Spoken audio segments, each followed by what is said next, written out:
Captain Sivan. ये सारे बहुत एकदम गरीब का गंभीर का विषय है। अध्यक्ष महोदय, कोई डेवलपर को ये लोन देने के बाद 10 साल 15 साल वो काम नहीं किया है, अभी भी मुंबई सिटी का अंदर है। 15 साल के बाद 13-2 लगा कि उनको चेंज ऑफ बिल्डर डेवलपर करने के लिए जाएगा तो हाई पावर कमिटी, अपना महाराष्ट्र सरकार का रूल्स है, हाई पावर कमिटी के पास जाएगा, हियरिंग लगेगा।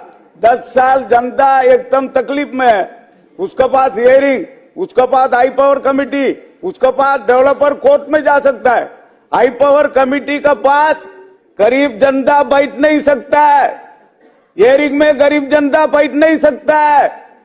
सब डेवलपर बैठेंगे, अधिकारी के साथ सेटिंग करेंगे, तो 10 साल 15 साल 20 साल वो स्कीम प्रोजेक्ट ऐसा ही रहेगा। गरीब को न्याय कैसा मिलेगा?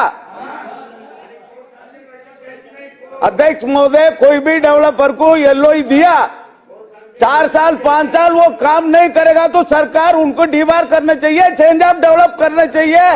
वो सरकार लेके आएगा कि नहीं लेके आएगा, ये मेरा पहला ही प्रश्न है। अध्यक्ष महोदय, सम्मानीय उप मुख्यमंत्री साहब, एलओई देने का पहले 2 साल का भाड़ा गरीब का अकाउंट में जाना चाहिए, 1 साल का पोषक जाना चाहिए। ये नहीं करेगा तो उनका एलओई नहीं दे सकता है। अध्यक्ष महोदय, आजकल ऐसा चल रहा है, गरीब का अकाउंट में पैसा नहीं गया, पोस्टल चेक नहीं गया, एलओई उनको मिल गया। एक लकड़ा वाला उदाहरण है, साइन कोलीवाड़ा मेरा मतदार संघ में, फिर कानून किधर है? अध्यक्ष महोदय, गरीब को तो मालूम पड़ना चाहिए मेरा चोपड़ा तोड़ रहा है। एलओई मिल गया, पुलिस बंदोबस्त मिल गया, सीधा गरीब का कर तोड़ने के लिए मुंबई महानगर पालिका अधिकारी के साथ ये सारे अधिकारी पुलिस के साथ उनको दादागिरी करके चोपड़ा पट्टी तोड़ रहा है। न्याय है अध्यक्ष महोदय? गरीब को न्याय किधर मिलेगा अध्यक्ष महोदय? इस सारे में अध्यक्ष महोदय, ये कानून बदलना चाहिए। 2 साल का भाड़ा मिला, सोसाइटी के साथ उनका बैठक हुआ, डेवलपर के साथ उनका बैठक हुआ, मैं इतना भाड़ा देंगे, सब कुछ करेंगे, उसके बाद तुम्हारा घर खाली करेंगे।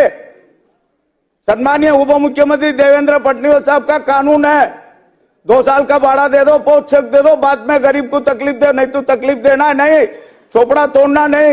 ये लागू करेगा कि नहीं, मेरा दूसरा प्रश्न है अध्यक्ष महोदय। भाड़ा मिला ही नहीं तो उनका प्रोजेक्ट भी दूसरे के पास गया ही नहीं, 13-2 हुआ ही नहीं। अध्यक्ष महोदय, वो ओमकार डेवलपर है, वो गरीब जनता को बता रहा है कोटा ताड़र है, कोई भी कोर्ट बोला नहीं तुम्हारा ऊपर केस है, तुम भाड़ा मत दे दो, उनको ऊपर एक्शन होगा नहीं होगा। मैं मंत्री महोदय को तीसरा प्रश्न 14 खरीदी बिक्री का ऊपर अभी बात हुआ, अनेक्सर 2 फाइनल हो गया, एलओई मिल गया, 10 साल हो गया। 10 साल तक गरीब का पास एक ही प्रॉपर्टी है अध्यक्ष महोदय, उनका घर है, उनका घर पे कोई बीमार है, उनका घर पे कोई शादी है, क्या करेगा? उनका एक ही घर है, बेच दिया। 12 साल 15 साल के बाद एलओई मिलने का समय वही डेवलपर सकता है। अध्यक्ष महोदय, वो कानून लेके आए कि नहीं लेके आएगा? अध्यक्ष, ये विषय रिपीट करना चाहता हूं सर, आपने गरीब का एलओई मिलने का पहले ही 2 साल का भाड़ा और 1 साल का पोषक वो मिलने के बाद एलओई दे सकता है, गरीब का कर तोड़ सकता है। ये विषय लागू नहीं है। सम्मानीय उप मुख्यमंत्री देवेंद्र फडणवीस साहब को मैं हाथ छोड़ के विनती करता हूं, उनका एक्शन होना चाहिए, गरीब को न्याय मिलना चाहिए। अध्यक्ष महोदय, धन्यवाद। अध्यक्ष महोदय, सन्मान्य सदस्य कॅप्टन सेल्वन साहेबांनी जो इकडे प्रश्न मांडला की सगळ्या या केसेस एचपीसी कडे जातात, थोडस मी त्याच्यात खुलासा करू इच्छितो की सेल्वन साहेब, 1 मिनिट मला बोलू द्या ना साहेब, माझं ऐकून घ्या मग। एचपीसी नाही आहे ती, हायकोर्टाने जी एजीआरसी म्हणून हे केलेली आहे, माननीय सेक्रेटरीच्या अध्यक्षमध्ये एपेक्स ग्रीव्हन्स रिहर्सल कमिटी 2 मिनिटात उत्तर अशी ही असल्यामुळे त्या एजीआरसीच्या माध्यमातून येते, ही एचपीसी नाहीये, त्या एजीआरसी आणि ही हायकोर्टाने निर्माण केलेली कमिटी आहे, त्याच्यामुळे तिला बदलणं किंवा रद्द करणं हे आपल्या हातात नाहीये असं मी खुलासा करू इच्छितो मान्य त्यांना.